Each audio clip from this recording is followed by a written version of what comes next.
मुनि मन हरण सिरि मुनि सुव्रत, चतुष्पद परित्याग कर, निज पद विहारी हो गए, तुम अपद पद परिहारी कर। पाया परम पद आपने, निज आत्मा पहचान कर, निज आत्मा को जान कर, निज आत्मा का ध्यान धर। तो लीजिए, प्रस्तुत है हुंडा और सरपणी काल के 20वें तीर्थंकर मुनि सुव्रतनाथ भगवान की गौरव गाथा। पूर्व भाव में तीर्थंकर प्रकृति बांधने वाले श्री हरिवर्मा नाम के राजा थे, जो भरत क्षेत्र की जिस चंपापुरी नगरी में आज वासुपूज्य भगवान तीर्थंकर के रूप में अवतरित हुए, उसी नगरी में राज्य करते थे। जिस प्रकार बाह्य शत्रुओं को जीतने में वीर और शूरवीर थे, उसी प्रकार अंतर के मोह शत्रुओं पर भी विजय प्राप्त करने में आप शूरवीर थे। राज्य वैभव का त्याग कर आपने मोक्ष मार्ग का पथ स्वीकार किया। एक बार जब आप राज्य में राजसभा में बैठे थे, तभी एक माली ने आकर शुभ समाचार दिया कि हे देव, हमारी नगरी में मुनिराज पधारे हैं। अनंत वीर्य मुनिराज, जो अनंत निधि के स्वामी हैं तथा केवल श्रुत केवली मुनिराज हैं। इस प्रकार उसके मुख से मुनिराज की इतने सुंदर स्वरूप का वर्णन सुनकर राजा अति प्रसन्न हुए और वीतरागी गुरुओं के समागम से भव्य जीवों को जैसा सुख होता है, वैसा सुख जगत में अन्य किसी पदार्थ से प्राप्त नहीं होता है। वे हरिवर्मा राजा मुनिराज के चरणों की सेवा करने लगे और अत्यंत उल्लसित परिणामों से उनका दर्शन मोह क्षय हो गया और उन्हें छायिक सम्यक्त की प्राप्ति हुई। ऐसे श्रुत केवली मुनिराज के श्रीमुख से अस्तित्व नास्तित्व स्वरूप अनेकांत तत्व का मधुर उपदेश सुना और मोक्ष सुख का वर्णन सुना, जिससे उन्हें संसार शरीर भोगों से विरक्ति हो गई और मोक्ष सुख की साधना में अनुरक्ति हो गई। और इसी प्रकार आपने श्री अनंत वीर्य मुनिराज के समक्ष जिन दीक्षा अंगीकार करते हुए दर्शन विशुद्धि आदि 16 कारण भावनाओं का स्वरूप चिंतन किया और तीर्थंकर प्रकृति के महापुण्य का बंध किया। तत्पश्चात सल्लेखना पूर्वक शरीर त्याग कर आप 14वें प्राण स्वर्ग में इंद्र हुए। असंख्यात वर्षों तक स्वर्ग लोक के दिव्य वैभव में आप आत्मज्ञान सहित रहे और उन्हीं संस्कारों को लेकर अंतिम भाव में मनुष्य पर्याय में जन्म धारण किया, जो तीर्थंकर मुनि सुव्रतनाथ भगवान के रूप में अवतरित हुए। तो चलिए हम सब चलते हैं ऐसे ही तीर्थंकर भगवान के मंगल जन्मोत्सव के लिए देखने चलते हैं भरत क्षेत्र में। सुंदर यह राजगृही नगरी, यहाँ पे हरिवंश के राजा सुमित्र राज्य करते हैं। यह हरिवंश वही श्रेयांस राजा के भ्राता सोमदत्त के पुत्र हरिवर्मा के नाम से यह हरिवंश प्रसिद्ध हुआ। जो शीतलनाथ भगवान भी इसी कुल में जन्मे और इसी वंश में भगवान शांतिनाथ, कुंतुनाथ जी, अरानाथ तीर्थंकर आदि अवतरित हुए और अब मुनि सुव्रतनाथ तथा नेमिनाथ तीर्थंकर होने वाले हैं। उस महान सुमित्र राजा की रानी का नाम सोमा देवी है। रानी सोमा देवी अत्यंत सुंदर और सुशील परिणामों वाली हैं, किंतु अभी तक उन्हें पुत्र रत्न की प्राप्ति नहीं हुई, इसलिए उनका चित्त अशांत रहता है। एक दिवस रानी राजा के साथ महल में बैठे हुए ये विचार करने लगी कि सर्व सुखों के होने पर भी मुझे पुत्र रत्न के सुख की प्राप्ति नहीं हुई। इस प्रकार वार्तालाप कर ही रहे थे कि अचानक से आकाश में उत्तम रत्नों की वर्षा होने लगी। रानी आश्चर्य से देखने लगी कि यह क्या हुआ। इतने में ही कुछ देवियां प्रकट हुई जो स्वर्गलोक से आई और माता को प्रणाम कर कर बोलने लगी, हे माता, हम दिक्कुमारी देवियां हैं। 6 माह पश्चात 20वें तीर्थंकर का जीव आपकी कुक्षी में अवतरित होने वाला है। इसीलिए इंद्र महाराज की आज्ञा से हम स्वर्ग से आपकी सेवा के लिए आई हैं और यह रत्न वृष्टि भी उन्हीं तीर्थंकर भगवान के पुण्य प्रताप से हो रही है। दिक्कुमारी देवियों के मुख से यह अद्भुत बात सुनकर राजा और रानी को असीम आनंद प्रकट हुआ। इस प्रकार राजा सुमित्र ने हर्षित होकर प्रजाजन को किमिक्षिक दान दिया, अपने राजकीय कोष के सभी खजाने खोल दिए। इस प्रकार राजगृही नगर में 15.5 माह तक प्रतिदिन 3.5 करोड़ रत्नों की वर्षा होने लगी। तत्पश्चात 6 माह के पश्चात श्रावण कृष्ण द्वितीया के दिन रात्रि के पिछले प्रहर में महारानी सोमा देवी ने 16 उत्तम स्वप्न देखे और उसी समय तीर्थंकर होने वाले महात्मा उनकी कुक्षी में अवतरित हुए। इंद्रादि देवों ने गर्भ कल्याणक का महोत्सव मनाया और भवनवासिनी दिक्कुमारी देवियां सोमा माता की सेवा करती हैं। आनंद प्रमोद पूर्वक दिन बीतते गए। कभी वह तत्व चर्चा करती हैं तो कभी उनका मन बहलाती हैं। और 9.25 मास पश्चात वैशाख कृष्ण दशमी के दिन सोमा माता ने जगत के सर्वश्रेष्ठ ऐसे पुत्र रत्न को जन्म दिया जो त्रिलोक पूज्य तीर्थंकर परमात्मा बनने वाला है। सौधर्म इंद्र ने राजगृही नगरी में आकर तीर्थंकर भगवान का जन्मोत्सव मनाया। सारी नगरी धन्य हो गई। बाल तीर्थंकर का नाम मुनि सुव्रत रखा गया। उनके चरणों में कक्षप यानी कछुए का चिन्ह रखा गया। शची इंद्राणी मायामयी बालक को माता के पास सुलाकर बाल तीर्थंकर मुनि सुव्रत नाथ को अपने साथ ले जाती है।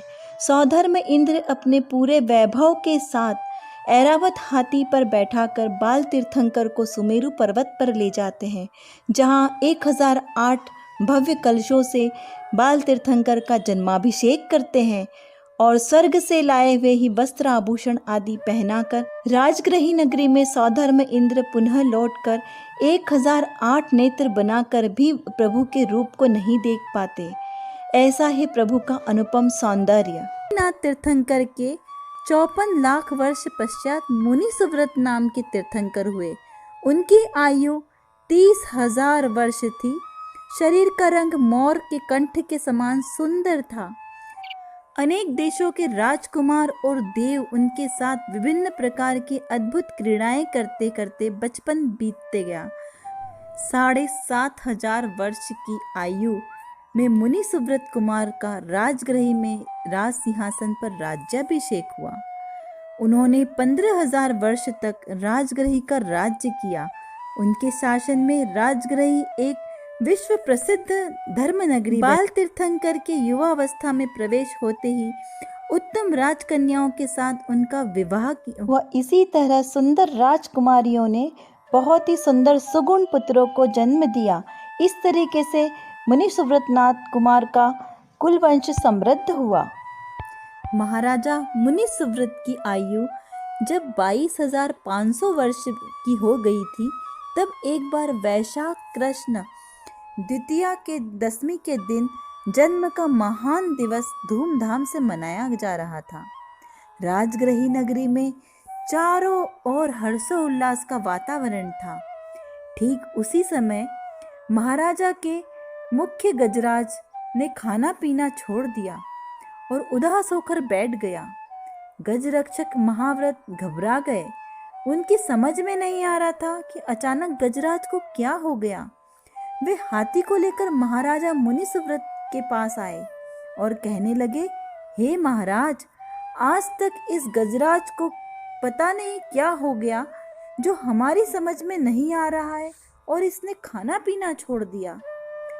जब महाराज ने अवधि ज्ञान लगाया तो गजराज के पूर्व को जानकर महाराज कहने लगे, यह कोई रोग नहीं है, यह मात्र मेघ गर्जना सुनकर उसे अपने वन की याद आ गई, इस कारण से यह उदास हो गया। और इसी प्रसंग को जब महाराज ने सोचा कि हर जीव मुक्त रहना चाहता है, मुक्त रूप को ही पसंद करता है, उसे बंधन पसंद नहीं लगता। इसी तरह विचार करते करते उन्हें अपने भाव का ख्याल आया कि मैं भी इस संसार के बंधन से छूटना चाहता हूँ। यह मोह का बंधन, यह संसार का पंच परावर्तन मुझे अच्छा नहीं लगता। मुझे भी स्वतंत्र होना है। और इसी प्रकार विचार करते करते उनका मन वैराग्य से ओतप्रोत हो गया। और जन्म दिवस के ही दिन महाराज मुनि सुव्रत ने जिन दीक्षा अंगीकार करने का निश्चय कर लिया। महाराज मुनि सुव्रत नाथ जी ने सिंह गजराज को उसके पूर्व भाव याद दिलाए, जिससे उसके परिणामों में भी बहुत निर्मलता आई और वह गजराज अणुव्रती बन गया। गजराज के परिणमन को देखकर ही मुनि सुव्रतनाथ जी को भी अपना जाति स्मरण ज्ञान हुआ। समस्त संसार शरीर भोगों से विरक्त होकर जैनेश्वरी दीक्षा अंगीकार की। पंचम स्वर्ग से लौकांतिक देव राजगृही के राजभवन में आए और सभी ने मिलकर प्रभु का दीक्षा कल्याणक मनाया और बहुत अनुमोदना की। वैशाख कृष्ण दशमी के दिन मुनि सुव्रतनाथ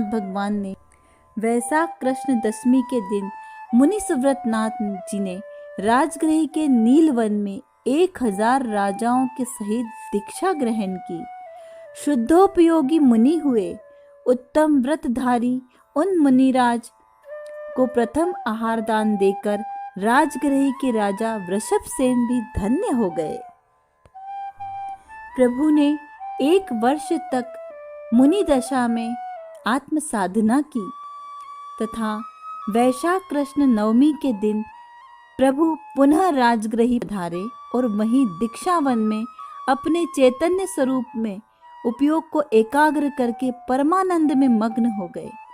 क्षण भर में छपक श्रेणी द्वारा मोह का क्षय करके केवल ज्ञान रूपी लक्ष्मी को प्राप्त किया और अनंत परमात्मा बन गए हैं, बुद्ध हो गए। और इसी प्रकार 10 जन्म के अतिशय, 10 केवल ज्ञान के अतिशय और 14 देवोकृत अतिशय से यानी 34 अतिशयों से युक्त प्रभु परमात्मा बन गए। सौधर्म इंद्र की आज्ञा से कुबेर आदि देवों ने समवसरण की रचना की। दिव्य समवसरण में 12 सभाओं से सुशोभित, बीच में कमल आसन पर 4 अंगुल ऊपर भगवान विराजमान हुए। चारों निकाय के देव और देवियां, मनुष्य, तिर्यंच सभी प्रभु की दिव्य ध्वनि सुनने के लिए समवसरण में आए और धर्म सभा में मल्ली देव आदि 18 गंधर्व तथा उससे 100 गुने या 18,000 केवली भगवंत उस धर्म सभा के श्री मंडप के ऊपर विराजमान हुए। आपकी समवसरण में 30,000 रिद्धिधारी मुनियों के साथ 5,000 आरिका माताएं थीं। आत्मज्ञान सहित 1 लाख अणुव्रती श्रावक और 3 लाख श्राविकाएं धर्म श्रवण करते थे। देवों और तिर्यंचों का तो कोई पार ही नहीं था। प्रभु ने 7,500 वर्ष तक तीर्थंकर स्वरूप विचरण करके भरत क्षेत्र के भव्य जीवों को धर्मामृत का पान कराया और भव दुख से छुड़ाने का मार्ग। प्रभु की आयु 1 मास शेष रही, तब वे सम्मेद शिखर सिद्ध धाम में निर्जर टूक पर आकर स्थिर हो गए और जहां से पूर्व काल में अनंतानंत तीर्थंकरों ने सिद्ध गमन किया, वहां से उन्होंने भी सिद्ध गमन किया। फाल्गुन कृष्ण दशमी के दिन प्रभु ने मोक्ष प्राप्त किया और प्रभु का मोक्ष कल्याणक मनाने इंद्रलोक से देव महोत्सव मनाने आए। पूर्व भाव में जो भरत क्षेत्र की चंपापुरी में हरिवर्मा राज्य करते थे और पश्चात राजगृह में 20वें तीर्थंकर होकर वर्तमान में मोक्षपुरी में अनंत सिद्धों के साथ विराजमान रहे, ऐसे मुनि सुव्रतनाथ परमात्मा को बारंबार नमस्कार हो। मुनि सुव्रत जिन राज जी, निर्जर कूट है जे, मन वच तन कर पूजहूँ, शिखर समेत यजे। श्री सम्मेत शिखर जी सिद्ध क्षेत्र के निर्जर कूट से श्रम श्रेणी में विराजमान सिद्ध शिला पे मुनि सुव्रतनाथ भगवान के चरणों में बारंबार बारंबार नमस्कार हो, नमस्कार हो, नमस्कार हो। जय बोलिए मुनि सुव्रतनाथ भगवान की जय हो।